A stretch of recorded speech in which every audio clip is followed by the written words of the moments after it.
குட்டீஸ், இன்னைக்கு lucky person கதையை படிக்கலாம் வாங்க. அதிர்ஷ்டக்காரனா லக்கி பர்சன். அன்று அந்த நாட்டில் முட்டாள்கள் தினம் கொண்டாடப்பட்டது. நாட்டில் ஃபூலிஷ் டே கொண்டாடினாங்க. அரசன் புதிய அறிவிப்பு ஒன்றையும் வெளியிட்டிருந்தான்.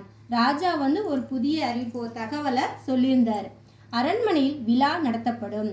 அரசவையில் 3 பைகளில் பொற்காசுகள் வைக்கப்பட்டிருக்கும்.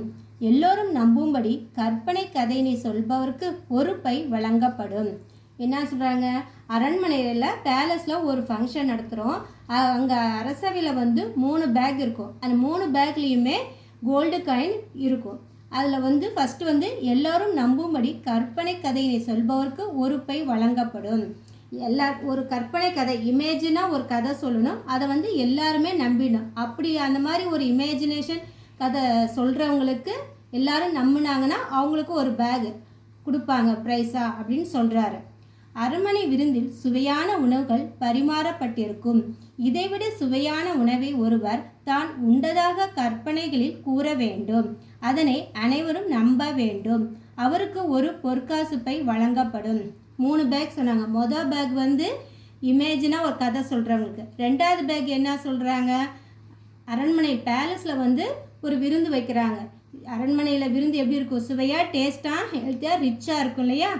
அதை விட அது சாப்பிடணும். அதை விட ஒரு டேஸ்டியான ஒரு ஃபுட்டை நான் சாப்பிட்ருக்கேன்னு இமேஜினேஷனாக சொல்லணும். அதை எல்லாருமே நம்பணும், பிலீவ் பண்ணணும். அப்படி இருந்துச்சுன்னா அவங்களுக்கு ஒரு பேகு கோல்டு காயின் நிரம்பினா இன்னொரு பேகு பரிசாக கொடுக்கப்படும் அப்படின்னு சொல்கிறாரு.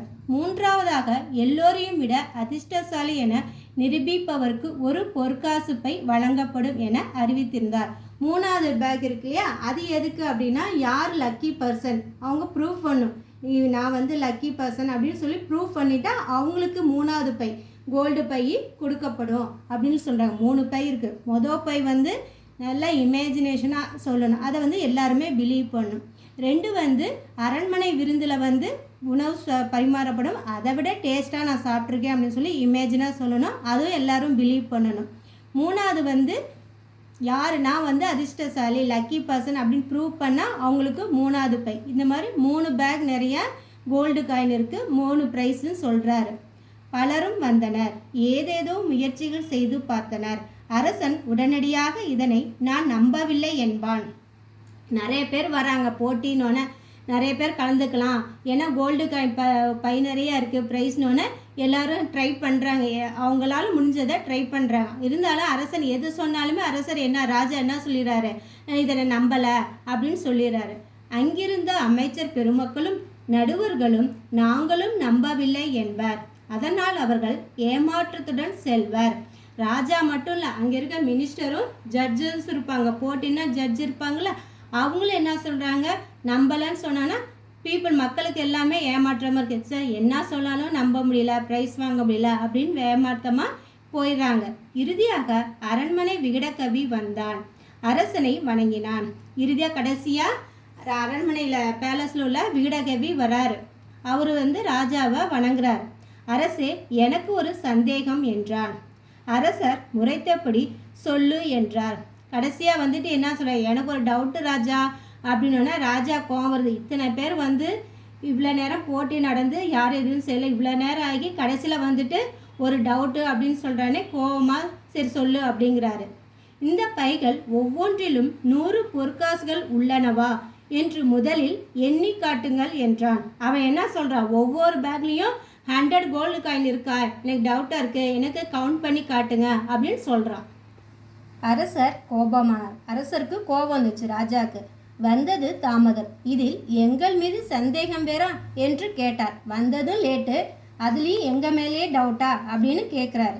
இதில் 100 காசுகள் உள்ளதாக நீங்கள் நம்புகிறீர்களா என்று கேட்டான் விகடகவி.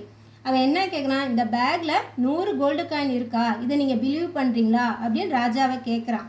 நிச்சயமாக என்றார் அரசர். ஷூர்லி, சட்டன்லி அப்படின்னு ராஜா உடனே சொல்கிறாரு. நிச்சயமாக, ஆமாம், கண்டிப்பாக இருக்கதில்ல அரசே, எனக்கும் தெரியும். எதையாவது சொல்லி உண்மை நம்ப செய்ய வேண்டுமே, அதுதானே போட்டி. அவன் என்ன சொல்கிறான், எனக்கும் அதில் இருக்குது தெரியும். ஆனால் என்ன போட்டி உங்களை நம்ப வைக்கணும் இல்லையா, அதுதானே போட்டி அப்படின்னு கேட்குறான். ஆமாம் ஆமாம், இப்போது நம்புவதாக கூறினீரே. ஆமாம், ஆக இந்த முதல் பையை நான் எடுத்துக்கொள்கிறேன் என்று விகடகவி சொல்ல மன்னனும் மற்றவர்களும் திருவென விழித்தனர்.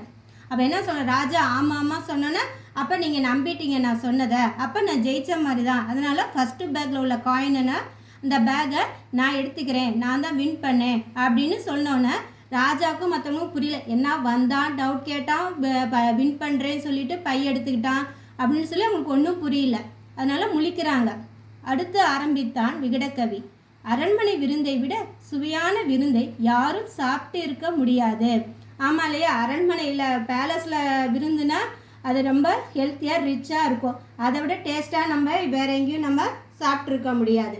அதனால் அந்த பை வேண்டாம், ஆனால் 3ஆம் பை எனக்கு தான் என்றான். அதனால் 2வது பேக் வேணாம், 3வது பேக்கு எனக்கு தான் அப்படின்னு சொல்கிறான். எப்படி? நூற்றுக்கணக்கானோர் இங்கே வந்து போட்டியிட்டு ஏமாந்து திரும்பினர்.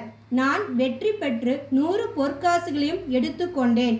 ஆக நான் அதிர்ஷ்டசாலிதானே என்று கேட்டான். ஆமாம், 3வது போட்டி என்ன ரூல்ஸு? அதிர்ஷ்டசாலின்னு சொல்லி நம்ம ப்ரூஃப் பண்ணோம். அதுதான் அவன் சொல்கிறான். இப்போ வந்து இந்த போட்டிக்கு நிறைய பேர் வந்தாங்க, 100 of பீப்புள்ஸ் மேலே வந்திருப்பாங்க. எல்லாருமே கலந்துக்கிட்டு யாரும் ஜெயிக்கலை, ஏமாந்து போயிட்டாங்க. நான் தானே ஃபஸ்ட்டு பேக்கை வின் பண்ணேன், அப்போ நான் லக்கி பர்சன் தானே அப்படின்னு கேட்குறான். ஆமாம் என்றான் மன்னன். மன்னன் ராஜா என்ன சார் ஆமாம் அப்படின்னு சொன்னோன்னா 3வது பையையும் விகடகவி எடுத்துக்கொண்டான். 3வது பேக்கையும் அவன் எடுத்துக்கிறான். ஏன்னா அவன் ப்ரூவ் பண்ணிட்டான் லக்கி பர்சன், அதனால 3வது பேக்கையும் எடுத்துக்கிட்டான்.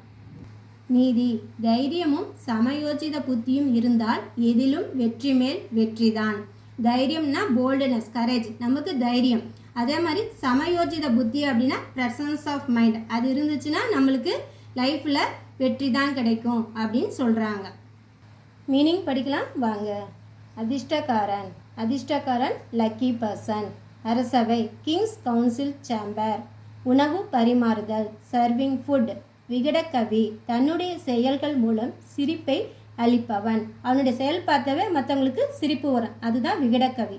நம்புதல், பிலீவ், நிச்சயம், ஷூர்லி, தைரியம், போல்ட்னஸ், கரேஜ். நூற்றுக்கணக்கானோர், ஹண்ட்ரட்ஸ் ஆஃப் பீப்புள். சமயோஜித புத்தி, உடனுக்குடன் ஒன்றை யோசித்து சொல்வது அல்லது செய்வது. அதாவது ஒரு விஷயம் நடக்கிறப்ப டக்குன்னு யோசிக்காமல் டக்குன்னு அது செய்கிறது, ஒரு விஷயம் செய்கிறது இல்லைன்னா சொல்கிறது. Presence of mind, presence of mind. இந்த கதையில் அந்த விகடகவி டக்குன்னு சொல்கிறான் இல்லையா, சமயோஜிதமாக புத்தி யூஸ் பண்ணி டக்குன்னு வின் பண்ணிடுறான் இல்லையா, அது மாதிரி இது சில பேருக்கு ப்ரெசன்ஸ் ஆஃப் மைண்ட் இருக்கும். அது எல்லா இடத்துலையுமே ஒர்க் ஆகும்னு சொல்ல முடியாது, இருந்தாலும் சில சமயம் ஒர்க் ஆகும். இது நம்ம அதுக்கு ப்ரெசன்ஸ் ஆஃப் மைண்ட் வேணும் அப்படின்னா நம்ம புக் ரீடிங் படித்து நம்ம இம்ப்ரூவ் பண்ணி அனுபவம் கிடைக்கிறப்ப நம்மளுக்கு இந்த ப்ரெசன்ஸ் ஆஃப் மைண்ட் கிடைக்கும். ஓகேவா குட்டீஸ்? குட்டீஸ், கதையை இன்னொரு முறை படிக்கலாம் வாங்க. அதிர்ஷ்டக்காரன். அன்று அந்த நாட்டில் முட்டாள்கள் தினம் கொண்டாடப்பட்டது. அரசன் புதிய அறிவிப்பு ஒன்றையும் வெளியிட்டிருந்தான். அரண்மனையில் விழா நடத்தப்படும். அரசவையில் 3 பைகளில் பொற்காசுகள் வைக்கப்பட்டிருக்கும். எல்லோரும் நம்பும்படி கற்பனை கதையினை சொல்பவருக்கு ஒரு பை வழங்கப்படும். அரண்மனை விருந்தில் சுவையான உணவுகள் பரிமாறப்பட்டிருக்கும். இதைவிட சுவையான உணவை ஒருவர் தான் உண்டதாக கற்பனைகளில் கூற வேண்டும். அதனை அனைவரும் நம்ப வேண்டும். அவருக்கு ஒரு பொற்காசு பை வழங்கப்படும். 3வதாக எல்லோரையும் விட அதிர்ஷ்டசாலி என நிரூபிப்பவருக்கு ஒரு பொற்காசு பை வழங்கப்படும் என்று அறிவித்திருந்தார். பலரும் வந்தனர். ஏதேதோ முயற்சிகள் செய்து பார்த்தனர். அரசன் உடனடியாக இதனை நான் நம்பவில்லை என்பான். அங்கிருந்து அமைச்சர் பெருமக்களும் நடுவர்களும் நாங்களும் நம்பவில்லை என்பர். அதனால் அவர்கள் ஏமாற்றத்துடன் செல்வர். இறுதியாக அரண்மனை விகடகவி வந்தான். அரசனை வணங்கினான். அரசே, எனக்கு ஒரு சந்தேகம் என்றான். அரசர் முறைத்தபடி சொல்லு என்றார். இந்த பைகள் ஒவ்வொன்றிலும் 100 பொற்காசுகள் உள்ளனவா என்று முதலில் எண்ணி காட்டுங்கள் என்றான். அரசர் கோபமானார். வந்தது தாமதம், இதில் எங்கள் மீது சந்தேகம் வேறா என்று கேட்டார். இதில் 100 காசுகள் உள்ளதாக நீங்கள் நம்புகிறீர்களா என்று கேட்டான் விகடகவி. நிச்சயமாக என்றார் அரசர். அரசே, எனக்கும் தெரியும். எதையாவது சொல்லி உம்மை நம்ப செய்யவே வேண்டும். அதுதானே போட்டி. ஆமாம் ஆமாம். இப்போது நம்புவதாக கூறினீரே. ஆமாம். ஆக இந்த முதல் பையை நான் எடுத்துக்கொள்கிறேன் என்று விகடகவி சொல்ல மன்னனும் மற்றவர்களும் திருவென விழித்தனர். அடுத்து ஆரம்பித்தான் விகடகவி. அரண்மனை விருந்தை விட சுவையான விருந்தை யாரும் சாப்பிட்டிருக்க முடியாது. அதனால் அந்த பை வேண்டாம். ஆனால் 3ஆம் பை எனக்கு தான் என்றான். எப்படி? நூற்றுக்கணக்கானோர் இங்கு வந்து போட்டியிட்டு ஏமாந்து திரும்பினர். நான் வெற்றி பெற்று 100 பொற்காசுகளையும் எடுத்துக்கொண்டேன். ஆக நான் அதிர்ஷ்டசாலிதானே என்று கேட்டான். ஆமாம் என்றான் மன்னன். 3வது பையையும் விகடகவி எடுத்துக்கொண்டான். நீதி, தைரியமும் சமயோசித புத்தியும் இருந்தால் எதிலும் வெற்றி மேல் வெற்றிதான். குட்டீஸ், கதையை படித்து ப்ராக்டிஸ் பண்ணுங்கள். வீடியோவை சப்ஸ்கிரைப் பண்ணுங்கள், லைக் பண்ணுங்கள், கமெண்ட் பண்ணுங்கள். அடுத்த வீடியோவில் சந்திக்கலாம்.